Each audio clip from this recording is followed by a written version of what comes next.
And our final item for today is receiving a report from Mayor Frey on his 2025-2026 city goals and priorities and budget priorities.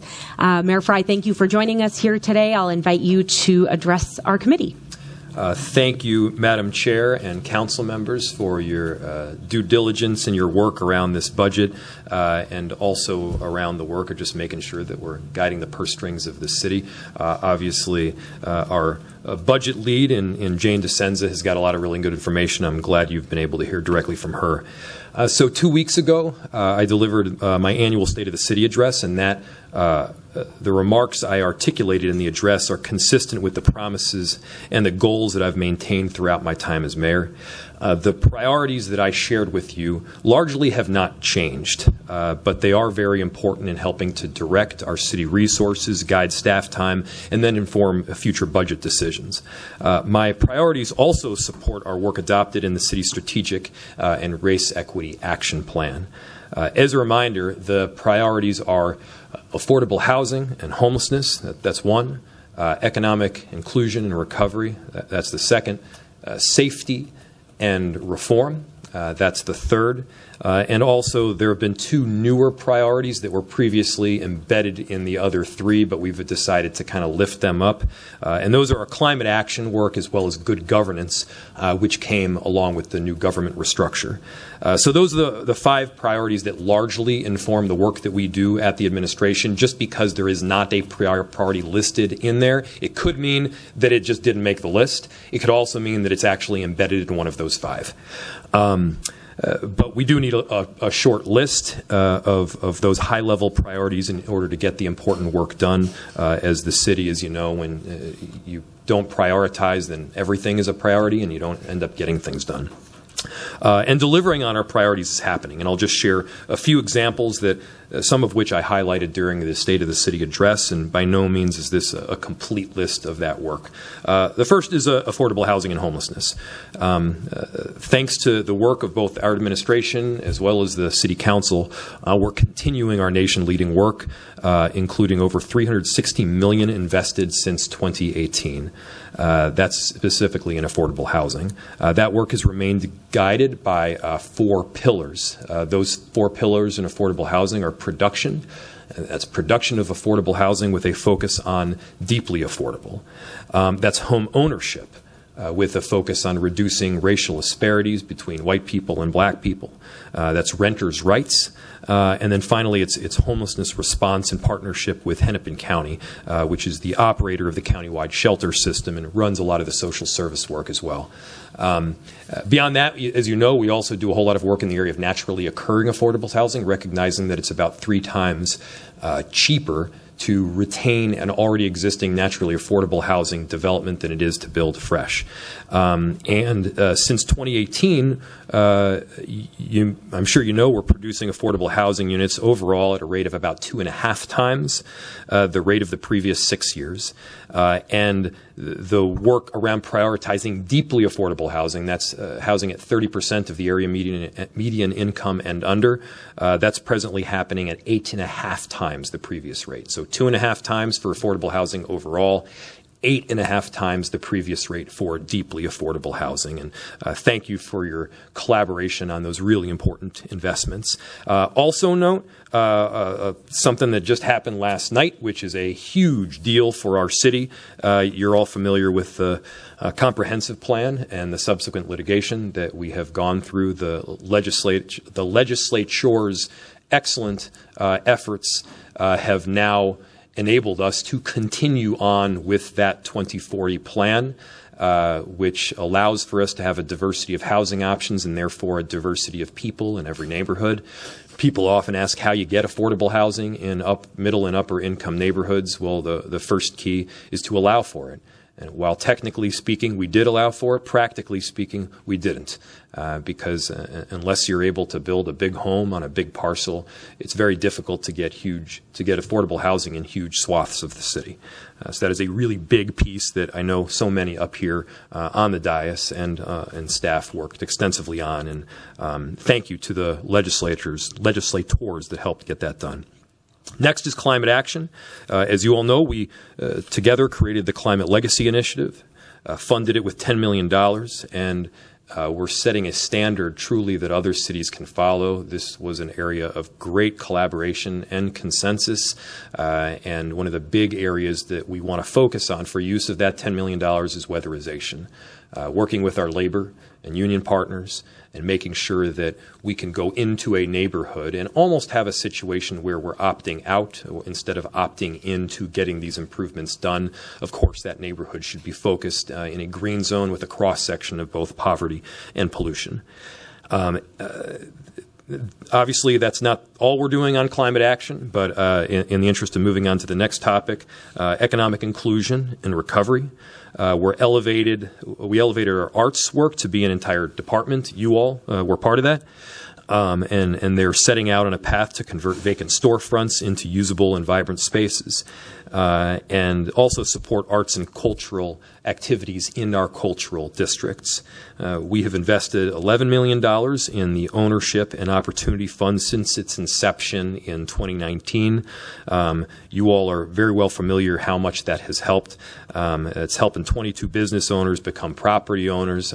This includes work on both the north side and the south side. As part of Doors Open, by the way, I headed over to the Coliseum this weekend. I believe in Councilmember Chavez's ward. Is beautiful, as you can attest, Councilmember. Really an incredible project, and thank you so much, Council members, for your collaboration on it.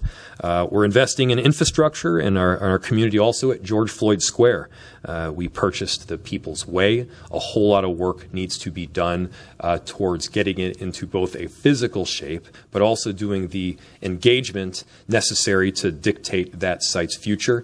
Having site control over it allows us to do that, working directly with community to chart a clear path as to where that intersection and where that particular parcel can go. On the topic of community safety and police reform, we're moving along on our plans to open the Southside Community Safety Center this next year. And thank you, council members, for all of your work and engagement on it. We're implementing recommendations coming out of the Minneapolis Safe and Thriving Communities Report to continue building out an ecosystem that includes safety services addressing prevention, response, and then ultimately restoration. And this will build on our existing safety beyond policing initiatives and the violence prevention work, something I know that we're all very much in support of.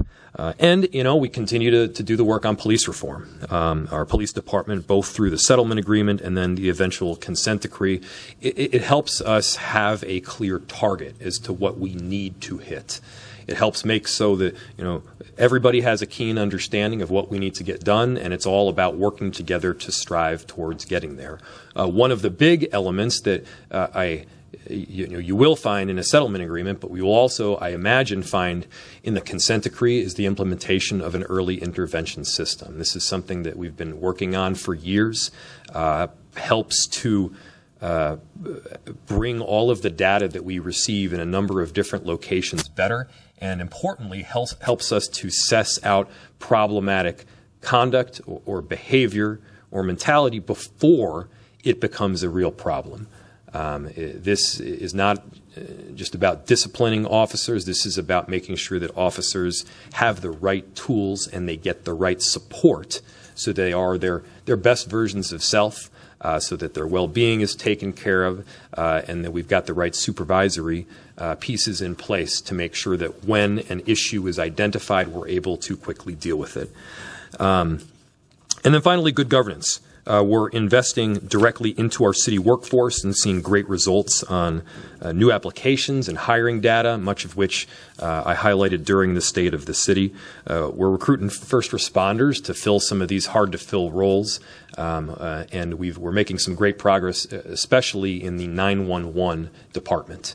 This is an area where we previously had quite a bit of attrition, and there were quite a few vacancies, and our hope is by this summer or even early summer, those vacancies will all be filled. It's really good progress around filling these key positions, which, of course, are our first responders of the first responders. And all of these priorities and goals that were outlined in this State of the City are implemented in a variety of different ways, but in large part through the budget. the budget that I propose, that you all work on, conduct due diligence around, amend, and then pass.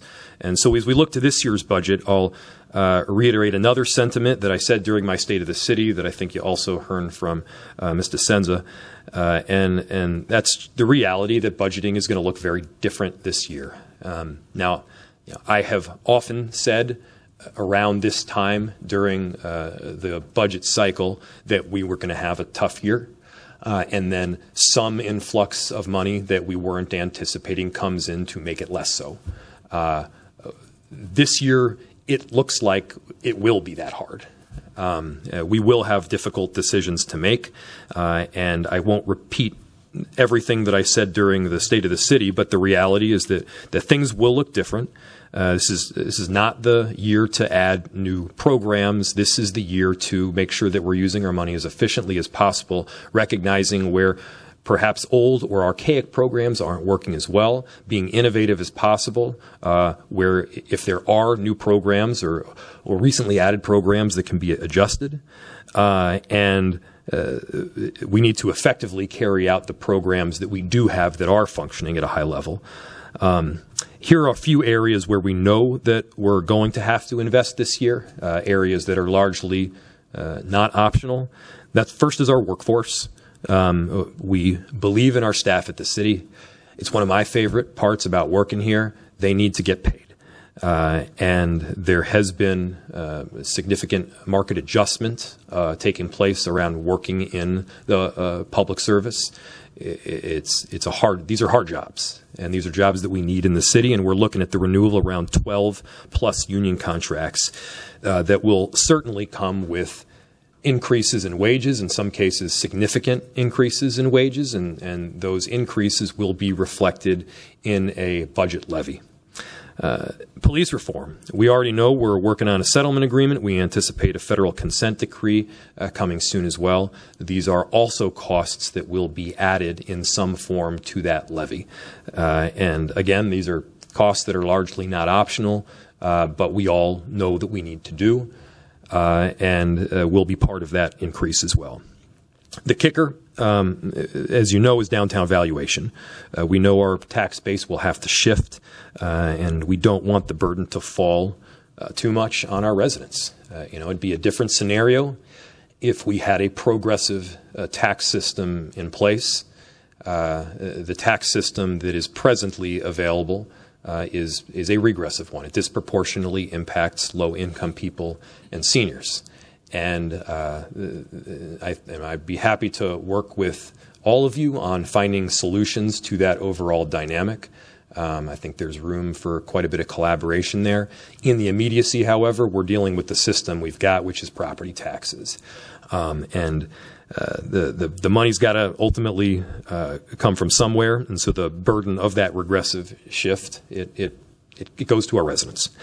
So I'll repeat, this is not the year for new programs or new items. It's perhaps a year to recalibrate where old existing ones aren't working as well as we want them to, and to improve them. It's a year for effectively running the programs that we have, and we can continue doing that great work of our enterprise. And so I have meetings that are set up, I believe, with all the council members in the next couple of weeks, 1 to 2 to 3 weeks here. And so I want to have an opportunity to sit down with all of you to get the specific budget priorities that you have. And I very much look forward to those conversations. I can tell you that feedback can be incorporated into the budget. So I know we're all going to be working together for the remainder of the year to craft this budget.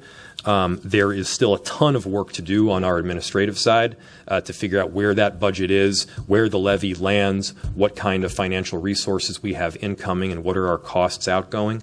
You got an overarching rundown from Jane, but a whole lot of the more specifics still need to come.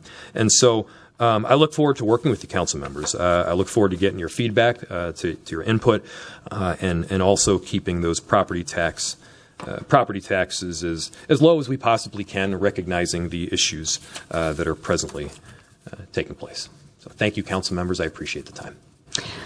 Thank you very much, Mayor Frey, for joining us, for sharing that presentation. And I will note there's a planning commission meeting happening here in 10 minutes, and we need to leave our clerks with just enough time to reset the room and be ready for that. So we will not be able to have substantive discussion or questions from the committee today, but I will ask the clerk to file that report from Mayor Frey. And with that, we have concluded all business to come before this committee today.